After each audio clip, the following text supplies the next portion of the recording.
Reka ndabaramutse n'abahekaze mwese abanywanyi bacu mukunda kandi mugakurikira amakuru dutambutsa kuri doshe na YouTube ICTV tubashikiriza amakuru abagezweho avugwa mu bisata bitandukanye. Hari bavyavuzwe muri politike, hari inkuru zivugwa mu binyamakuru, hari biba bigenda bigarukwa ko hirya no hino turavyegeranya maze tukabashikiriza mu buryo bw'idonido. Kano kanya tugira tubashikirize ijambo ryashikirijwe no mwubahwa mu mushinga amateka Honorable Agathon Rwasa yahoze arongoye umugambwe seneri akaba ari nawe yawushinze, ariko umugambwe wiwe akaba yarawunyazwe na CNDD FDD bagashiraho Nestor Girukwishaka ayoboka CNDD FDD. Agathon Rwasa muri kino gihe mu Burundi buri mu vy'amatora yabashinga amateka yaraheze, aho muri CNDD FDD umukuru w'uyo mugambwe aheruka no gutangaza ko batsinze amatora na mbere yuko ibiharuro vyavuye mu matora bija ahabona, akaba yaramaze rero kwitangariza we ubwiwe ko bamaze gutsinda amatora. Ariko nanone Uburundi buri mu bihe bidasanzwe vy'ubukene, igihugu c'u Burundi kikaba kiza mu bihugu vyanyuma mw'isi. Ico gihugu c'u Burundi kandi kiri mu bibazo bikomeye cane, imyaka igira ikwira 3 mu gihugu atagitoro kihaboneka, ubuzima bukaba buzimvye cane. Ivyo bibazo byose vy'inkoramutima ku vyerekeye opposition, uko amatora yibwa, uko impinduka zishobora kuza mu gihugu c'u Burundi, uzozizana ninde nakazoza k'igihugu muri rusangi, ivyo byose nivyo Rwasa Agathon agaruka ko ni mu kiganiro yahaye bagenzi bacu bo kuri Amjambo Africa. Amjambo Africa ikaba yamukoresheje interview imubaza ku bibazo vy'inkoramutima, cancane ku bibazo biri mu gihugu ndetse nico kugwa kugira Uburundi busubire mu ntwaro ya demokrasi, mu ntwaro ishobora gutunganiriza bose atagikenye, ataguhohoterwa, atakuborezwa igufa, atakwangaza abana b'igihugu ndetse n'ibindi vyinshi. Agathon Rwasa yagiye aragaruka ko tugiye kubigaruka ko rero ni interview iri mu rurimi rw'icongereza, turaza kugerageza kugenda turasigura ko Rwasa yagiye arabivuga mu rurimi rw'ikirundi. Agathon Rwasa umumenyesha makuru yatanguye amubaza ati: warabujijwe kuja kwitaba amatora y'abashinga amateka, ni gute ushobora gusigurira abarundi uko leta ya CNDD FDD canke se ni gute ushobora gusigura ko ibi bintu vy'ibikorwa vy'ukugukumira wobisigurira gute abarundi muri rusangi? Rwasa yatanguye yishura kino kibazo muri ano majambo. I think that the current regime since its beginning nekereza ko ubutegetsi buhari kuva butangura bwigeze bwemera amahiganwa, and that's why it has been putting much effort nico gituma bwakoresheje inguvu z'umurengera kugira basambure imigambwe ya politike itavuga rumwe n'ubwo butegetsi. Doesn't like to have some alternatives. Ntabwo ubutegetsi bwifuza ko hari uwaza aza kubukuraho canke kwerekana ibitagenda neza mu gihugu.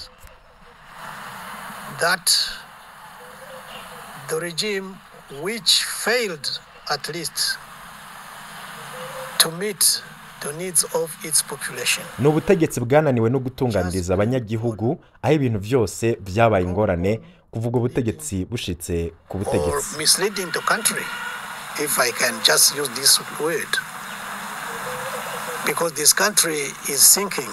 Ni igihugu kiriko kiragwa mu manga, ni igihugu gikeneye gushayurwa. Ninde azoshayura igihugu mu gihe ubutegetsi butemera amahiganwa ndetse n'imigambwe itavuga rumwe n'ubutegetsi? The issue is just how do they get more and more rich? Igihugu suzoshayura ico gihugu, ahubwo ikibabaje nuko abari ku butegetsi babandanya kwigwiza ko amatungo y'igihugu, bakabandanya kuba abagwizatunga mu gihe igihugu kiri mu bibazo.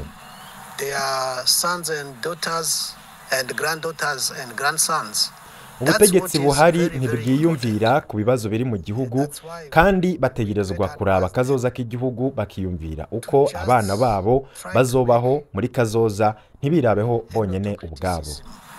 Of what they've been doing since they are in control, and if they find it was positive, then they can go on. But ubutegetsi bwo kwiyumvira ku byo buriko burakorera abarundi, ico kibi bakorera abarundi bo kwiyumvira bakaraba neza ko niba ari byiza, niba haraho bizoshikana igihugu bakabandanya, ariko nayo babona ko igihugu kiriko kiragwa mu manga, boja ku ruhande bakareka n'abandi bakazana ivyiyumviro byabo bakabasha kubaka igihugu kugira ngo igihugu gitere imbere maze kive mu kaga kirimo. Rwasa yabajijwe ati warakuwe mu ndongozi z'umugambwe seneri, umugambwe washinze, niki mu vy'ukuri coba carabaye kuri uwo mugambwe wahoze urongoye? I may perhaps go a little bit in the background ngira nsubire muri kahise and say that since 2 decades, novuga ko kuva mu myaka 20 iheze umugambwe CNDD-FDD warakoze ibishoboka byose kandi wari ufise intumbero imwe.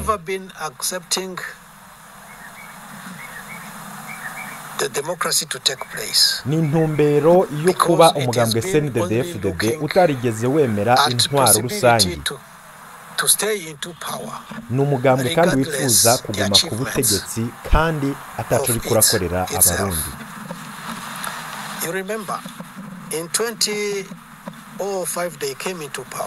Muribuka mu mwaka w'ibihumbi 2005 aho CNDD-FDD yaje ku butegetsi, hari imigambwe myinshi mu gihugu aho abantu baje hamwe bakaganira ku bibazo by'inkoramutima bihanze igihugu.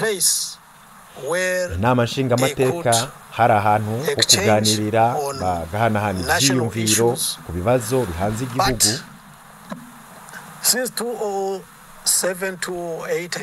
Kuva mu mwaka w'ibihumbi 2007 canke 2008 umugambwe Frodebu wari umugambwe waboneka ko uri urongoye muri opposition. Kuva mu mwaka w'ibihumbi 2015 uwo mugambwe warasambuwe, 2014 umugambwe warasambuwe, Frodebu irasambugwa, Iproni irasambugwa. The achievement of the opposition. Ubutegetsi rero bwaratewe ubwoba n'ivyo imigambwe ikavuga rumwe nawo yariko irashika ko biboneka ko ihurumbirwa cyane. And from that time onward, kuva ico gihe gushika n'uno munsi, they have invested much more. Umugambwe warakoresheje inguvu z'umurengera mu gusambura imigambwe itavuga rumwe n'ubutegetsi, cancane agatogwasa byaboneka ko ahuteye ubwoba. You remember what came out the referendum on the constitution in 2018. Muribuka hahindurwa ibwirizwa shingiro mu mwaka w'ibihumbi 2008, mu mwaka w'ibihumbi 2018 democracy have been shaken deliberately by the will. Inzira zose za demokrasi canke intwaro rusangi zarahonyanzwe n'ubutegetsi. Independent candidates don't have the chance. Abakandida bigenga nta mahirwe barose yo kugira bagira uruhara mu gushiraho ibwirizwa shingiro. Ibi ni uguhonyora ibwirizwa shingiro ubwavyo. In a competition you want or you submit. Ni gute wovuga ko mu mahiganwa ushiraho abahiganwa ugashirako amategeko atandukanye? In the legislative competition, niba mu matora y'abashinga amateka 40% uvuga ko umushinga amateka ategerezwa gukwiza amajwi 40%.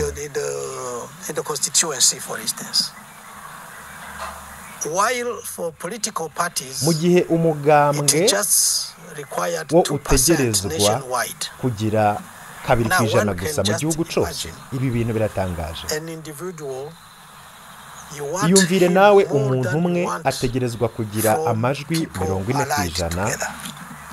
And in that same mu constitution, gihe umugambwe utegerezwa they kugira put amajwi 2%. more harsh conditions where they say that Muri there is ayo no room mabwirizwa for barashize ko independent amananiza menshi, candidate bashyiraho make inzitizi coalitions. nyinshi kugira abakandida bigenga ntibashobore We are not kuronka umwanya under wo the regime gutsinda. of a constitution.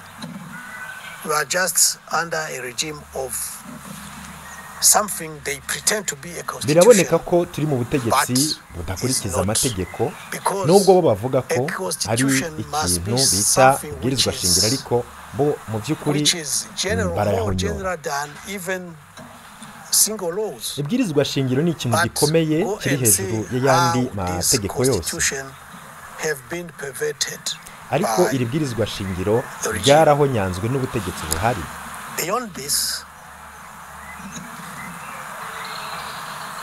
The CNL challenged much. Hampande y'ibyo, kuba umugambwe seneri warashoboye guhiganwa ndetse ukanahangana na CNDD FDD,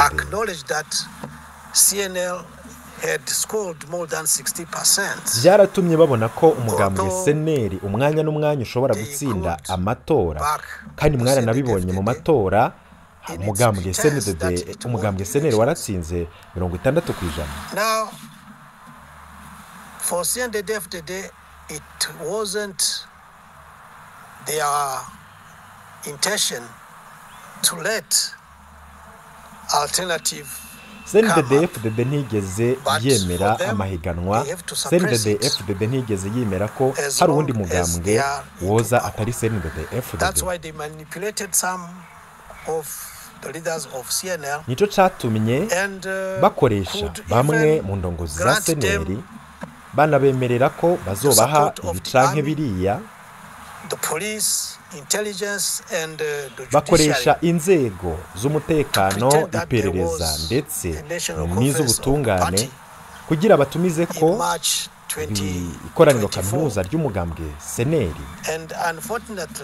Iryo koraniro kaminuza ry'umugambwe seneri nibyo ryashize ko uyoboka CNDD-FDD, ariko harahonyanzwe amategeko agenga umugambwe ndetse anagenga imigambwe muri rusange dufatiye kubwirizwa shingiro.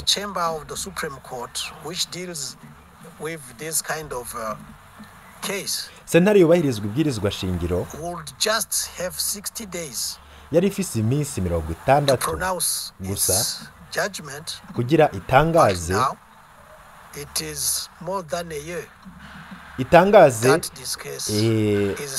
urubanza twashingishije, ariko gushika n'uno munsi ntaco yakoze kugira bashobore kudutunganiriza.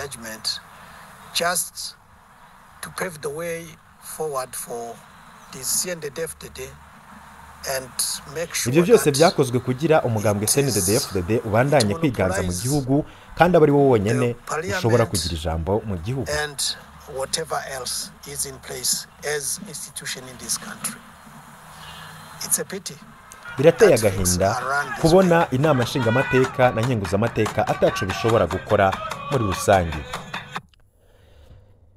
Umumenyesha makuru yarabajije gato Rwasa niki wovuga ku myiyamamazo y'amatora ariko araba muri kino gihe, by'umwihariko ku maraporo avuga ko hariho ibikorwa byo guhohotera ndetse no guhonyora amategeko biriko biribonekeza muri kino gihe. Rwasa yarishuye ati: First of all, I don't think that we have an electoral campaign today. Mbere na mbere novuga ko atamyiyamamazo y'amatora irikiraba.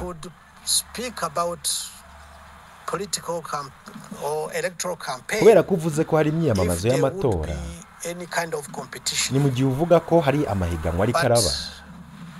The architecture of this so-called coming election. Ariko mu vy'ukuri uravye ukuntu ico bita amatora muri CNDD-FDD cubatswe, as just in a show. ni ibintu wamengo ni ikinamico bariko The barikinira. electoral board Uravye abagize seni ground uhereye mu is nzego zo hejuru 100% for CNDD-FDD. bibona ko And is made of abenshi people ni from abayoboka CNDD-FDD. CNDD-FDD kandi bakorera CNDD-FDD. You understand that the management of this process is ngaho already uca utahura ko self-sufficient. ibiriko birakorwa byose ari ibintu Secondly, bikorwa mu manyanga those kandi so-called byose competitors bikorerwa are only CNDD-FDD. those who are acknowledged by the nabo CNDD-FDD. biyita ko bariko Meaning barahiganwa na that they CNDD-FDD are nabo only nyene those who have CNDD-FDD acquaintances ishigikiye to CNDD-FDD. kandi yifuza ko So, ijana nayo mu matora ariko mu we vy'ukuri can ataco bariko just barakora because kugira batorere inyinshi ibibazo biri mu vocabulary is gihugu. lacking, say that there is an election, a democratic election, nawe uvuga ko hari but it isn't, amatora mu vy'ukuri mu since there Burundi is no inclusivity in ni mu it. gihe amatora And with akumira regard the mu gihe violence, amatora atemerera abahiganwa anybody bigenga can canke bukuri assume that nta matora this ahari. is a sad reality. Ibi ni ibintu bibabaje Because cane kandi biteye agahinda. CNDD-FDD Youth League is just used to terrorize those Urwaruka rw'umugambwe who are not CNDD-FDD rurakoreshwa mu gutera in ubwoba good, ndetse in good no mu relations gukubagura with them. abatavuga rumwe n'ubutegetsi. Mostly those who are not paying allegiance to CNDD-FDD or abo bose any bateyoboka of these CNDD-FDD political parties baraterwa ubwoba bagahohoterwa umunsi ku munsi. of its circle. And you know, there are many cases reported here and there Murazi neza ko hirya no where hino mu people gihugu have been abantu hirya no harassed hino bahohoterwa were bagakubagurwa, obliged to surrender their electoral bamwe cards bakaba baranatswe amakarata or y'itora. voters card, I mean. So this is one kind of violence. Ibi ni bimwe mu But vyerekana also there are some ibikorwa others who have been vy'ubugizi beaten bwa by nabi, the uguhohotera ndetse n'iterabwoba rikorwa n'ugwaruka rw'imbonerakure. Twotanga uburorero nko muri za Ruyigi n'ahandi hirya no hino mu gihugu. Ibi bikorwa vy'iterabwoba ntibishobora kugwanwa kubera ko ubutegetsi buramaze igihe bukoresha iyo nzira yo gutera ubwoba ndetse no guhohotera abatavuga rumwe n'ubutegetsi, yoba mu nzego z'iperereza, yoba mu nzego z'umutekano, yoba mu nzego z'ubutungane. Ibyo byose birakoreshwa mu kugira bacinyize abatavuga rumwe n'ubutegetsi. Urwaruka rw'imbonerakure rw'umugambwe uri ku butegetsi ruragirizwa ko rutera ubwoba ndetse rukanahohotera abatavuga rumwe n'ubutegetsi. Hari ivyemezo mwoba mufise ko ibikoko vyoba biriko birakogwa? Many cases are reported here and there. Biraboneka ko hirya no hino biraboneka ko abantu barahohoterwa. No, I can just give you an example. Ndashobora kuguha nk'akarorero. Ugiye nko mu gisagara ca Bujumbura ukabaza abanyagihugu ibintu biriko biraba, nimba abantu bategekwa kugara amaduka yabo bakugara ibikorwa byose barimwo,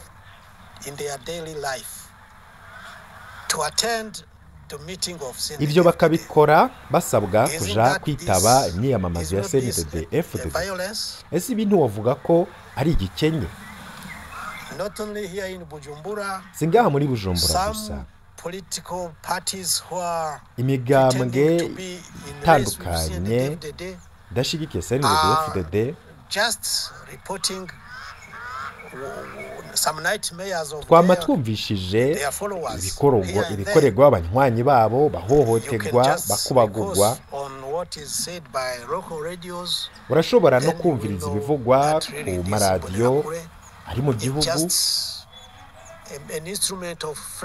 Biboneka ko umugambwe CNDD-FDD ukoresha urwaruka rw'imbonerakure nk'igikoresho cy'iterabwoba kugira abatavuga rumwe na CNDD-FDD banumye.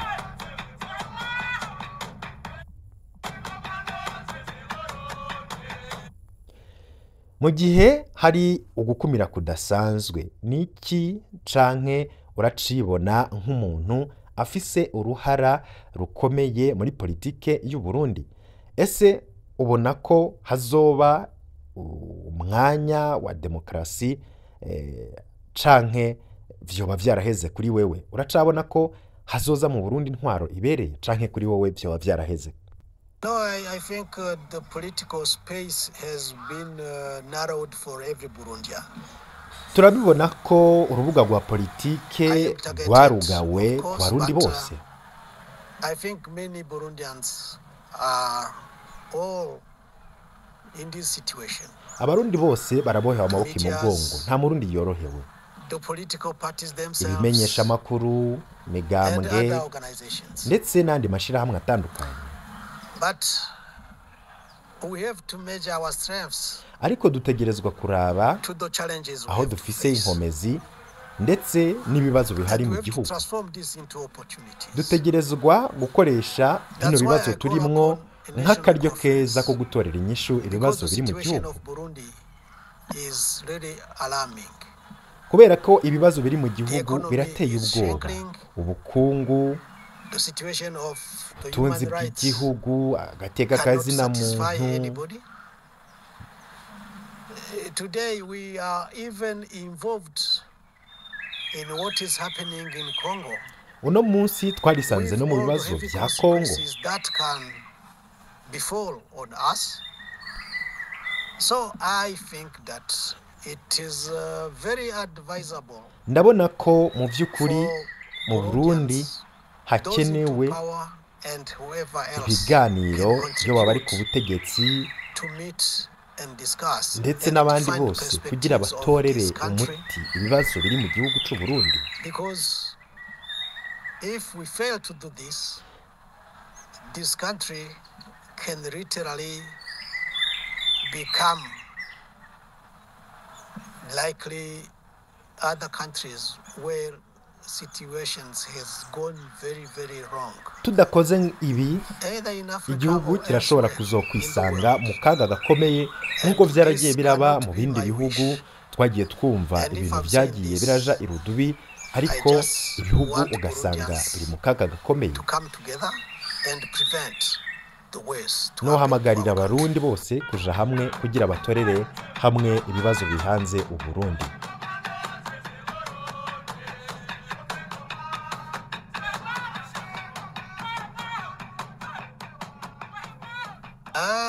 The international community, doesn't have boundaries. Amashirahamwe mpuzamakungu turavye kunge nakora. And it is made by people, I mean. Amashirahamwe mpuzamakungu nayo nyene arimwo agizwe n'abantu bafise inyungu zabo in the accession of CNDD-FDD. Rimwe na rimwe hari naho usanga amashirahamwe ashigikiye CNDD-FDD. For this category, for instance, it would be very, very hard to take a position contrary to those to whom they have been mentors. Nko muri kino gihe bwose biragoye ko umuntu yo kwizigira ayo mashirahamwe mpuzamakungu ko ashobora kopoza canke kuvuga nabi CNDD-FDD mu gihe vyagiye biravugwa ko CNDD-FDD shigikiwe nabo kandi aribo by'ukuri batumye baja ku butegetsi. Abenshi baratinya gukomakoma CNDD-FDD kuko batifuza ko barabwa nabi n'uwo mugambo.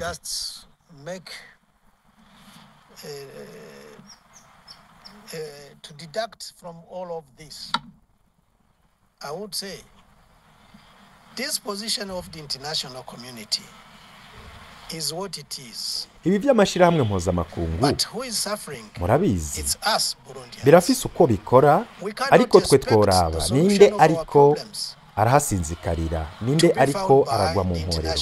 N'abarundi ntidutegerezwa guhanga amaso amashirahamwe mpuzamakungu. Ni twebwe abarundi ubwacu, kandi ni twebwe dutegerezwa gutorera inyishu ibibazo biri mu gihugu.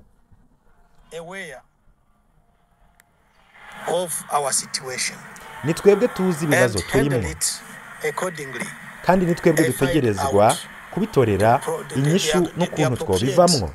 Solution to our crisis. That's what is necessary.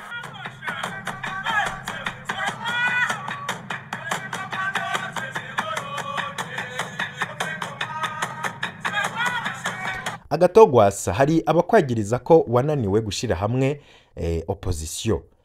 Ese mu vy'ukuri woba wicuza icemezo wafashe muri kahise? I think this accusation may be false. Even I can even say they may be Ntekereza wrong ko ivyo accusations. byagirije atari Why? ukuri, ni ibinyoma. I, as Agathon Rwasa, Jewe nka Agatogwasa I have done what I have to do narakoze ivyo nategerezwa in gukora appropriate time, kandi bikora mu gihe because you vyategerezwa cannot gukorwamwo. force people when they don't will or when they don't Ntushobora wish. guhatiriza abantu to go gukora in a ibintu direction. mu gihe batifuza kugendana nawe. You know, if we have to talk about this opposition in Burundi, Tugiye kuvuga perhaps we ivya better opposition mu just try Burundi, to understand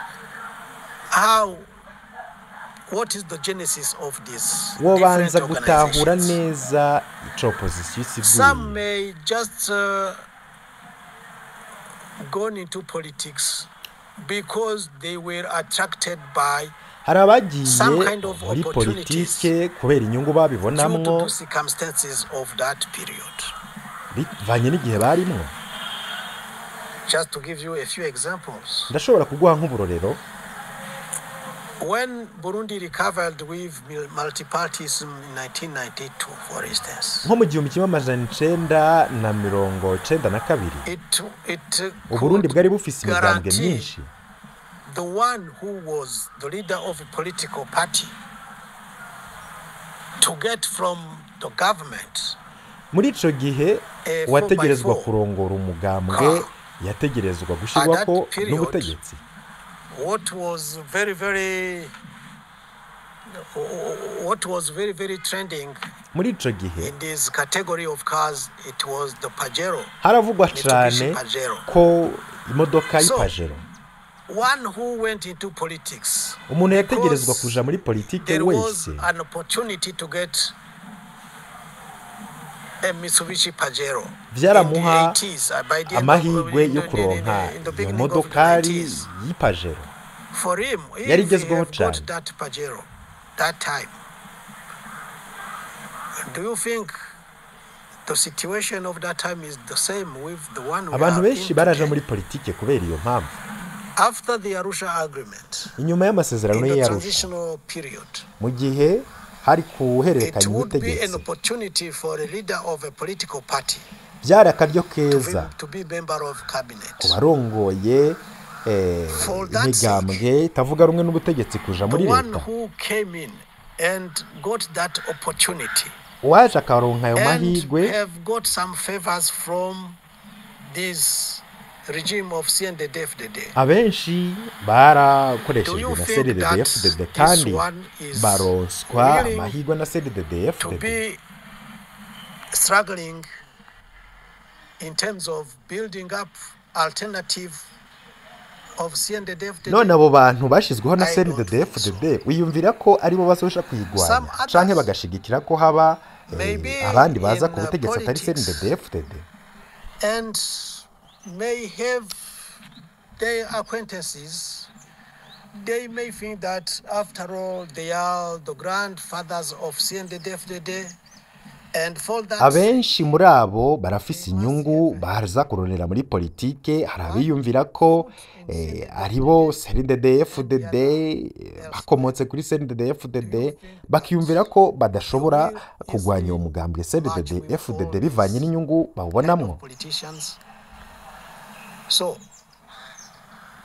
if whenever I saw that there was no outcome of these people trying to be together, Maze kubona ko atakizovamwo ko abo bantu bose boja hamwe, narahisemwo kuvyihoza be just wasting my time. ndabandanya kuko nabona ko I think isa nko gutakaza umwanya. You cannot be in the opposition and be dictated by the regime, the one in the Nekereza ko majority. utovuga ko uri muri opposition mu gihe ivyo ukora Or byose you ubitegekwa cannot n'ubutegetsi. pretend to be Hari n'abiyita an ko bari muri alternative opposition ariko mu by'ukuri bikaboneka ko bakoreshwa n'ubwo butegetsi.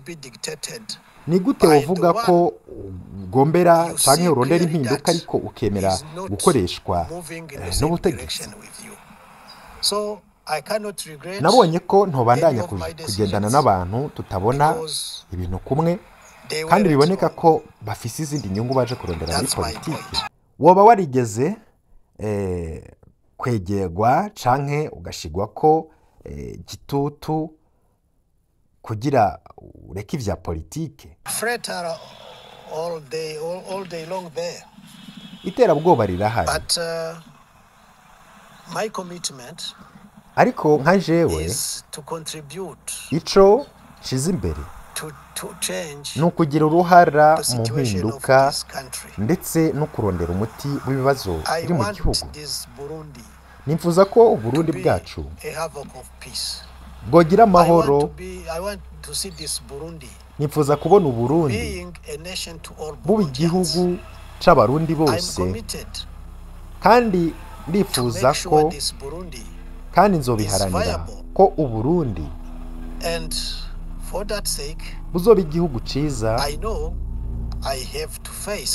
kandi azi neza ko nzotega ubwoba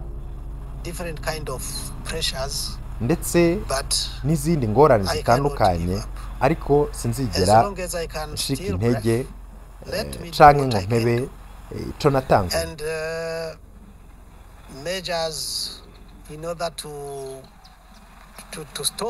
Harakozwe byinshi kugira bankumire, kugira banyigize kuri ya politiki, ariko igihe cyose nzoba nkiriho ngihema nkemu y'abazima, nzabandanya urugamba. Nubwo urugendo rwoba ruto ruto, ariko sinzohagarara. Ico nico niyemeje, kandi nizera ko umunsi umwe Uburundi buzoshika ku ndoto twamye dufise,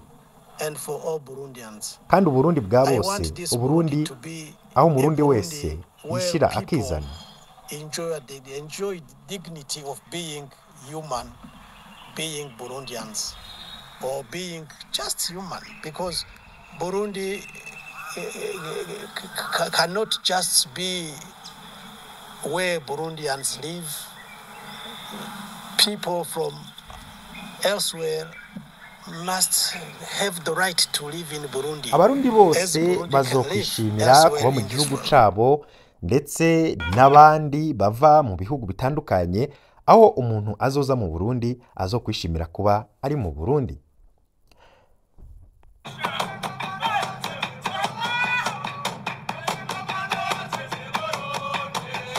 Ese ubona gute kazoza kawe muri politike? Woba utegekanya gushinga uwundi mugambwe canke kuba woja hamwe n'indi migambwe canke abandi banyapolitike bari muri opposition? For me, the future is not a personal issue.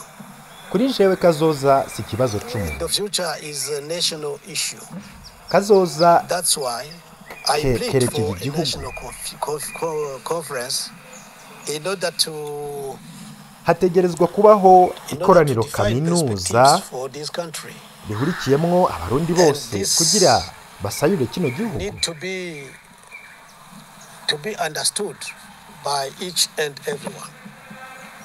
And I'm sure that people who think about a better Burundi are here and there. Ndazi neza ko abipfuriza ineza igihugu c'u Burundi barirya nino. Nico gituma dutegerezwa kuja hamwe. Whoever is determined to contribute to a better Burundi. Kuri jewe wese yifuza kugira ico aterereye kugira Burundi buve mu bibazo birimwo, without abusing of the rights of others. Wo wese aharanira kubahiriza amategeko. That's why I say the future is not a personal business. Nzofatanya nawe kubera ko ntabwo kazoza k'igihugu gafatiye ku muntu, ahubwo ni kuri buri muntu wese kandi ni kubwa Barundi bose. Mu gusozera niki wovuga ku Barundi bakibona ko inzira y'amatora ishobora gufasha mu guhindura ibintu mu Burundi nubwo hari intambamye nyinshi? I think they are not right. They are not right because nekereza ko abatekereza ko canke abiyumvira ko inzira y'amatora ishobora kuba inzira yo guhindura ibintu mu Burundi barihenda cane kandi siniyumvira ko bishoboka. We last longer than what people can think. Uburundi buzokwamaho igihe kinini gusumvya nuko abantu bashobora kuba bavyumvira. Uburundi bwariho kandi Uburundi buzokwamaho imyaka myinshi. For more centuries ahead. That's why I would better like people just thinking about how to come out of this dungeon.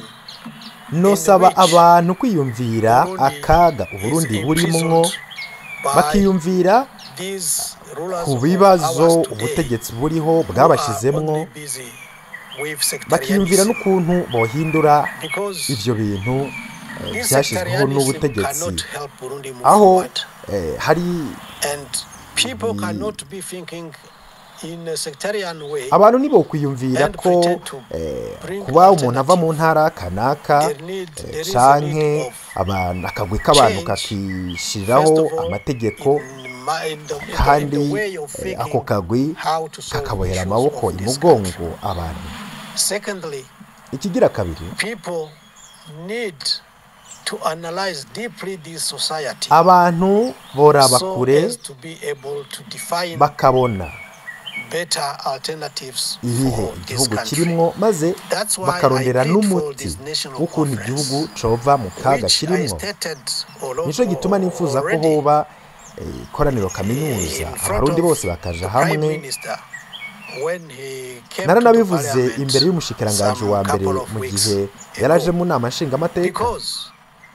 For me and for any Burundian who can assess the situation today, Umurundi wese yiyumvira kure ashobora kuraba aho igihugu kigeze, arabona ko ibintu byaramaze kuyanga. Ibi bita amatora ntacyo bishobora gufasha mu kuzana impinduka zikenewe mu Burundi. Turakeneye ikoraniro kubera ko igihugu kigeze mu kaga.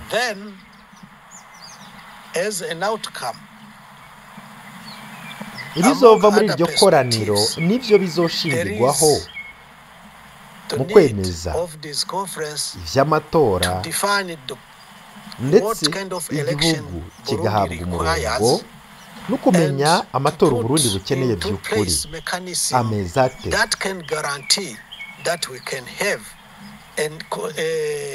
An election or elections that could produce institution. Iryo koraniro kaminuza niryo rizokwemeza amatora ashobora kubaho, ariko amatora azoshiraho inzego zishobora gukorera Abarundi kandi zishobora gutorera umuti ibibazo biri mu gihugu, kandi birihuta, ntidutegerezwa guteba.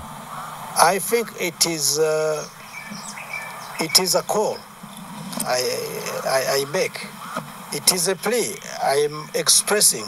Ndahamagarira Abarundi bose, Abarundi bo mu mihingo itandukanye, abanyepolitike n'abatari abanyepolitike, nibiyumvire ku bibazo biri mu gihugu ndetse banarabe ico kugwa kugira iryo koraniro kaminuza ribeho. I don't see clearly what is the role of political parties when a country is in a deep crisis like this. Muri kino gihe simbona ico imigambwe ya politike imaze mu gihe igihugu kiri mu bibazo nk'ibi, ariko atanumwe abivuga ko is not thinking about setting up a political party. No. You may have it, and it may be destroyed as they have been doing. siniyumvira ko gushinga umugambwe canke gushiraho andi mashirahamwe arico coza n'inyishu ku bibazo biri mu gihugu, kuko urashobora kuwushinga ariko n'ubundi ugasamburwa nk'uko ubwo butegetsi buriko burabikora. What is needed is first of all to try to cure these troubles we have igikenewe in terms of ni ukurondera management of umuti this country w'ibibazo and biri mu whatsoever. gihugu. That's what I think is necessary today.